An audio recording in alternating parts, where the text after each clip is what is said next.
so today I'm going to be pressing SupaColor on an apron. So anyway, let's get started. Alright, so let's jump into this. So I am using the wearable from SupaColor. The pressing time is 320, 15 seconds, and you can give it a post press if you want. And I'm also using these Artisan, what is it? The Artisan Collection by Reprime. You could buy these from Alpha Broder.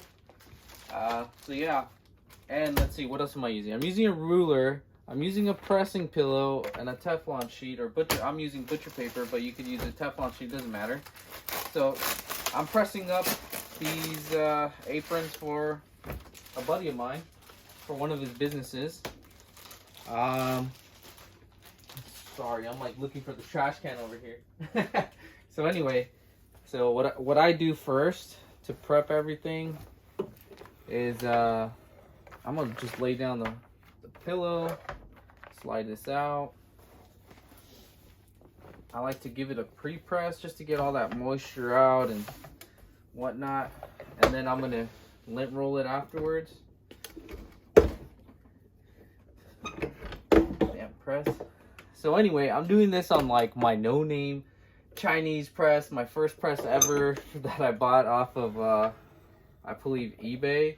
And I'll tell you what, this thing is a workhorse. It's put in a lot of hours. I mean, it still hasn't broken down on me, but the only thing is that the temperature readings are off. So in this press, I have it at 350, which is equivalent to 320. So yeah, just so you know, it's 320 for 15 seconds. That's Fahrenheit, not Celsius. All right, so then I'm gonna lay down the design real quick. Try to get it as straight as possible.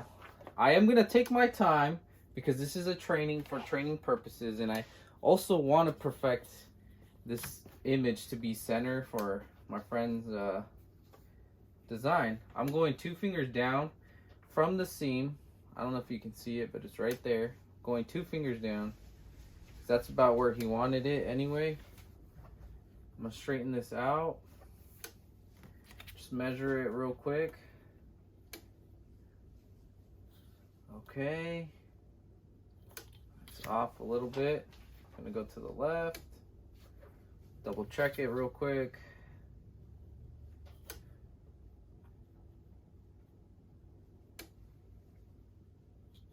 And right there, centered. I'm gonna lay down a piece of tape. That's only because I don't want this design to move while I'm pressing it. Give it a quick look. See if it looks good. I mean, let's put it on the camera. Yeah, that looks good to me. Just gonna double check again. Looks good. So I have the pressing pillow down here, like I showed you earlier.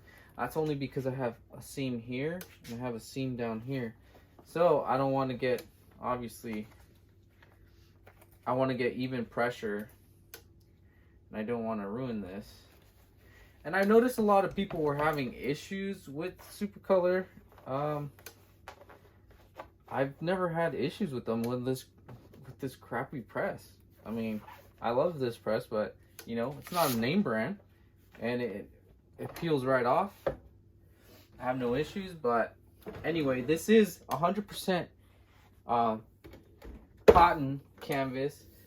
Just in case you guys are curious, you can use the wearable transfers on there. So we're gonna go 15 seconds, the full 15 seconds. Let's see. All right. And what I do is like I kind of choose a corner to like kind of peel. Like if it lifts up, I just move on to the next one and then just peel low, peel quick. Boom. This lifted up a little bit, but that's fine. Just give it a second press.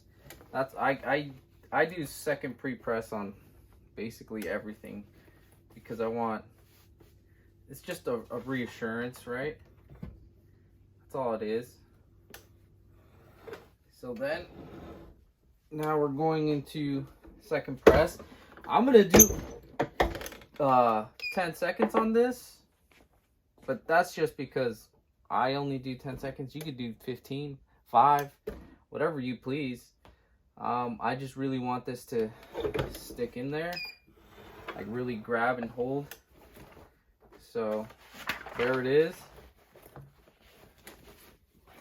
Boom. It's in there. It's perfect. It's centered. Yeah, I mean, I like it. If you're having any issues with SupaColor, the thing is that make sure to check your platen, your heat press platen, if it's 320 degrees. Just like mine, for example, mine's 350 is equivalent to 320. So please double check that. And also apply high pressure. This was high pressure. So high pressure is important, especially if you don't have like a really good, like, you know, name brand heat press like mine. That's just user error at that point where you have to check, because what I know is that if you, let's just say, for example, if your heat press, you tune it in at 320, right? You just start it up, let's go, bang, boom, right? And let's just say you think it's heating at 320 and it's not, and let's say it's like at 340, 350. Well, guess what? So what happens with these SupaColor transfers, if they're too hot, they stick to the film and they won't peel off.